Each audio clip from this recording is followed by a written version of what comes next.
This video is brought to you by Cool Green Clothing. Don't know now, you know, man. Come check them out, man. Flat out. Oh, they That's know now. doing. They waking up. They That's waking all we up. doing. They You feel me? waking It's up. a whole lot of that shit going on right now. You dig? All You know what I righty, mean? bro. You see the hat dripping, you see the shirt dripping. Exactly, man. Nigga dripping all on the cement out this Get bitch, it right. man. You feel me? We dripping My all man dripping all on the cement. Yes, sir. You feel me? Man. Yeah. How to do it, man. Shout out, man. Shout out to Cool Green, man. You feel me? Variety of stuff, man. You feel me?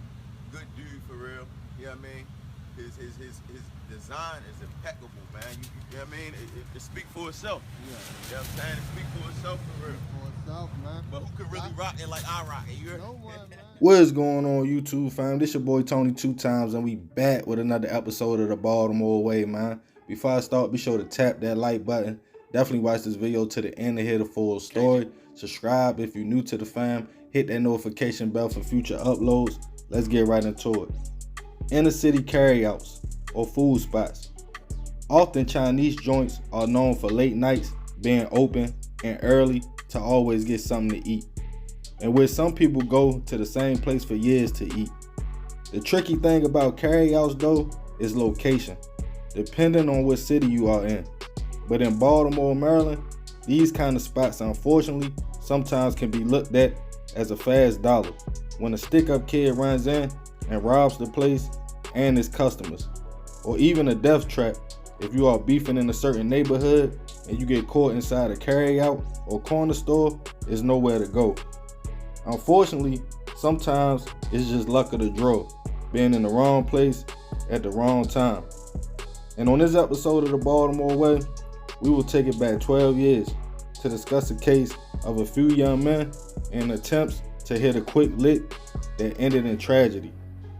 According to sources, at the time, 72-year-old Charles Bowman was a Vietnam vet and retired truck driver that still had a work ethic like no other, and was a security guard for the Afro-American newspaper. With 6 children, 15 grandchildren, and 5 great-grands, Charles was a hard worker and family man. Most of the time before his shift, Charles would go to the same Chinese carryout he went to for years to get food, to the point he could just go in and say, "Give me my usual," and they already knew. The carryout right on Greenmount Avenue in Waverly was known to have good food. But on April 8th, 2010, a few young men had money on their mind, not food. Michael Hunter and 2 homeboys, Troy Taylor and another man we will call B, were allegedly all together that day. When Michael told them he wanted to rob the carryout, B wasn't with it and decided to bop off. But Troy and Michael went with their move. In later testimonies, B said Michael showed him a gun and mask before him and Troy entered the carryout.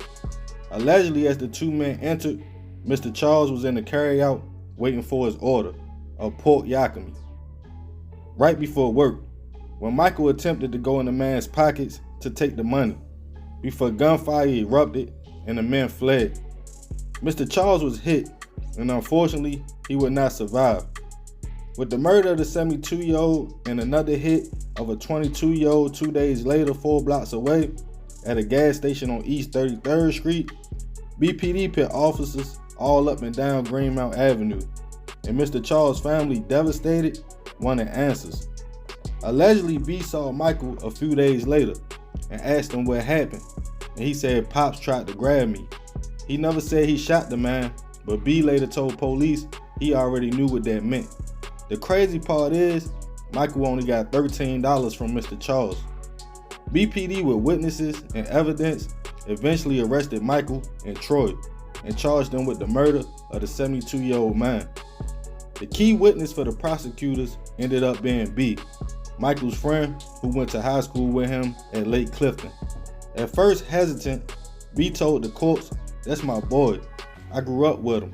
I don't want to tell on him," before stating the events of the day, with Michael showing him the gun and mask, Troy agreeing to participate, and B hearing the shot while walking off. Then Michael later telling B Mr. Charles tried to defend himself. With the evidence stacked against them, And the jury hearing a hard-working vet that was gunned down over $13, Michael and Troy were both found guilty of the murder. Troy was sentenced to life with all but 30 years suspended.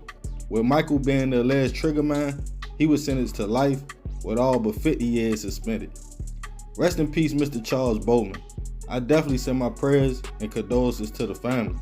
More of this story, a quick fix is not always guaranteed. Anything can happen in a robbery, even if it's not the intention. Most people work hard for their money, regardless of what it is or how much it is, and might not go that easy, especially if they feel like you might shoot anyway. Don't give up your freedom for nothing and take away someone from their family for a little bit of change. The crazy thing is, all they got was $13. But hey, that's the Baltimore way. Man, crazy story. Rest in peace, Mr. Charles. You know, this is an older story.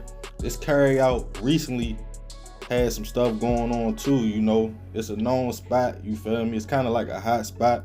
A lot of hoppers hang out there. I've been in there a few times, you feel me? And you know, it's crazy because when you go in these spots, you feel me, you just try and go get something to eat, you minding your business, but you always gotta watch around and see what's going on. A lot of people wait for their food outside. A lot of people order ahead of time, but this man was 72 years old. He wasn't going in there with the intentions to do nothing but get his food and go to work. Unfortunately, he was there at the wrong time, wrong day. Some young dudes was trying to make a quick dollar. You know, they tried to go in his pockets. And you know, Mr. Charles wasn't going like that. You know, this man was a vet. He seen some things. He been through some things. He probably looking like these boys young enough to be my grandkids, you know. And sometimes, man, I understand people be saying, man, just kick it out, just give it up, just give it up. Of course, that's always the thing to do, make it out safely. If somebody pull a blick on you, give them what you got. But a lot of times people feel like they still might shoot anyway. Then his homeboy, Michael and them homeboy, you know, he ended up testifying. I don't think he got no time because he said he walked away before it even happened. But he was the key witness. But man, they threw their life away for $13. Took that man away from his family. That's sad all around the board, man. Definitely rest in peace, that man. And Shorty and them, man, you know, at the end of the day, I understand that they was just trying to make a few dollars and they probably didn't think it was gonna go that way. But that's what I be telling y'all. You never know how situations gonna go. Everything that you plan might not go the way you think it's gonna go, man. But yeah, let me know what y'all think about this in the comments. This is another episode of Baltimore Way. This your boy Tony 2 times. Love, fam. I'm out.